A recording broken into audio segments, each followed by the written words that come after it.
Welcome to a new special series called The Bathroom Break. That extra 10 minutes you either have to listen to marketing tips or use the bathroom or both. But I don't recommend both, but that's your choice. This collab is going to be super fun. We have Daniel Murray from the Marketing Millennials and me, Jay Schwedelson from the Do This Not That podcast and subjectline.com. Each episode in the series, we are going to go over quick tips about different marketing topics. And if you want to be in the bathroom, fine, just don't tell us about it. Thanks for checking it out.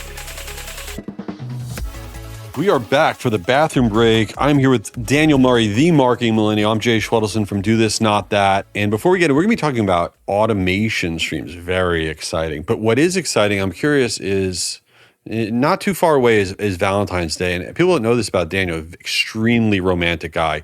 He's like Cyrano de Bergerac. He like writes poems and sings these songs to Ari. It's unbelievable. So Daniel, I know you must plan months in advance. So do you really plan seriously for Valentine's Day as it's approaching? I believe like, that's cheesy to say, but like I think you should do like what you do on Valentine's Day, like tons during the year anyway for your significant other. Like, so I think there's the romantic of me, but I do think that it's like a carved out date. So I like to like plan a dinner, get a little gift. This year I want to do like a gift from our son to her. Oh, that's a good idea. So like something cute like that. So yeah, I do think that but I also do think like sometimes it's better to like celebrate it the day before or something. So like you don't get these prefixed annoying menus that they have that are overpriced. So that's an option as well. There you go. I love it. Well, there you go. You got the Valentine's advice from Daniel. So let's jump into it though, about what we're talking about, automations. There's a lot of things out there that we all automate, whether you're a business marketer, consumer marketer, whatever, nonprofit. You're automating people going to a landing page, filling out a form, an email goes out. You're automating certain social posts go out at certain times. You're automating some of your outbound sales outreach emails. People that didn't open an email, you're sending this, that, whatever. So Daniel, kind of give us, what are some quick win tips for people's automations that maybe is not on their radar? I think one thing is make your automations feel personal, and you could do it in a generic way. So for example, I have this like DM automation in my community that I go say like, I saw you scrolling and I saw your name pop up. And I wanted to reach out and say like how are you doing, blah blah, and I say like I'm currently like enjoying the weather in whatever area. Where are you right now? And I get like tons of replies, like either like you're so lucky you're in warm weather, or like, oh, I know this is automation, but this is really good automation. So like when you're doing automation, always make it feel personal, fun. Part of your brand. I think another layer to add on is adding GIFs or multimedia stuff to make it feel like more fun. So like in my welcome email, I have like a Yoda meme, like Yoda GIF. So it's like do little things like text messages. Now you can add GIFs in there. So in your automations, add things to make it more personal, more fun, more relevant to your audience. Yeah, in general, you do a really good job of that. The more that you can make your automations not feel automated, the more that people interact with them and you actually get business. And the other thing that we've tested, which is really interesting, is we like to also come over the top on our automation streams with our clients. So our clients set up automation streams, could be some sort of B2B SaaS product or some sort of direct-to-consumer play, whatever, that they have the automation streams already all set up. But then we'll have emails that go out, for example, that are over the top. Again, in addition to email, that'll go out to the same population of people that is really just a one-off written by a human being email. And we're not pausing the other automations, but we're doing it in addition to. And we looked at those scenarios where we just had pure play automation and then we had automations with kind of some of these over the top where we inserted them. And the ones with over the top would do phenomenal. They would just get us so much extra because people are like, whoa, what's this? It wakes them up a little bit. So I think you can't just do this set it and forget it and think it's just going to be this always on thing that's going to make you money.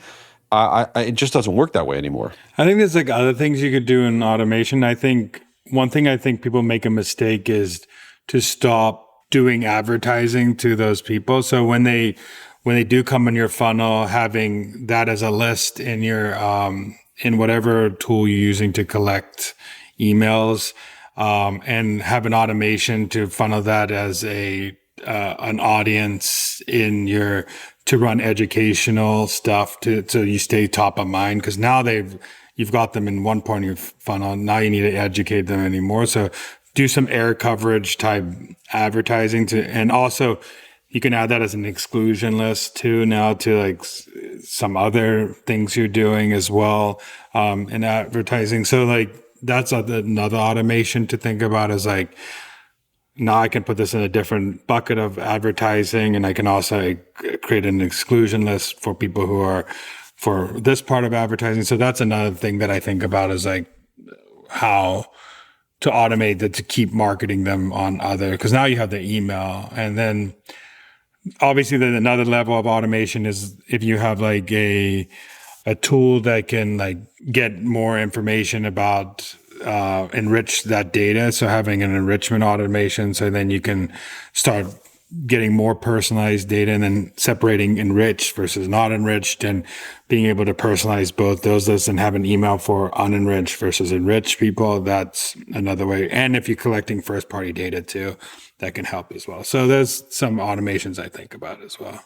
Yeah, I love all of that. And there are also some simple things that you could do with your automations that I think people miss on. So, for example, if you're doing email automations, you got all these different triggers based on what they did or haven't done or fallen off or this, that, or whatever. What you don't want to do is like, all right, all of our stuff's going to go out at, 9 a.m. or 6 a.m. or 11 a.m. That's a fail. Then you are literally creating wallpaper. People start to get accustomed to the garbage that you're doing. Have automations go out at 8:07 p.m. at night. Have automations do things that are so counter to what everything else is. And that's how your automation is not going to feel like an automation. The worst thing you could do is just be checking a box and be like, well, we turned that on. It's going. It's the same thing with social posts. If you're automating all your social posts and then you're not taking the time when they post to actually interact in that first hour when people are interacting with the post that you just automated, your company just automated, those posts are going to be dead on arrival. So treat automations like they're not automations. And then there's like tools out there that can have automations be more timely to and more platform based. So like if people are more a text message audience versus email versus social, you can more timely hit those people on different types of, and now with AI, you can get more in depth with that as well. So there's things that you could do too that are not generic. I think generic automations are kind of dead. They know people are going to do it. You're doing it. So figure out ways to be more personal, more timely, more relevant in the inbox to be even seen by that consumer. I love that. So, all right, back to the Valentine's Day thing. Do you write poems? No, but I feel like you're a poem guy. What do you do for Valentine's? Like, what is your move? Oh. You've been married for what, 20 I've years been now? married for 22 years. See, exactly. 22. So give me advice. Tell me what I need to do. I'm going to tell you the advice that I should have given my younger self, and it's related to birthdays and Valentine's Day. And I think you already do it a little bit. I used to buy gifts. Okay, I'm going to buy my wife a necklace or something. And then I would buy it and I'd say, here you go. And she says, not really, don't love that. And I'm like, oh crap. I don't even know the return policy. I'm like an idiot. So now I've come to this place in the last few years, which is great, where we shop together, where I am no longer like surprising her, exactly. Because I am clearly very bad at this. So that's my advice is get on that page. It saves you a lot of pain and heartache. There's two things I would add to that is one, when your significant other is mentioning something that they want, like document it. Like I have notes in my phone of like things Ari wants. And then I slyly bring it up in conversations way before, like, oh, that looks nice. Like, and like see her reaction. And that's one thing is like document. And second, we had like some of the major like like store brands out there, I have to log into her account and I tell her to add things to her wish list on there. So she's always adding wish lists. And so I was like, add things to your wish list so I know what you like so I can get things for you. That's huge. I'm going to give you login to like my Amazon account. I'll add things in there so you can get it for me. That's my new. Oh yeah, I'm going to start doing that. Salad with salmon is going to be sent to your office every week. I can't wait. This is amazing. Well, all right, everybody. Now you're prepared for Valentine's Day. We've really crushed this. Appreciate you all being here. Leave Daniel a review on the Marketing Millennials, or leave me one on Do This Not That. You all are awesome. See you at the next one. Daniel, come on, man. I got to get back to work. Get out of there. All right. While he's still in there, this is Jay.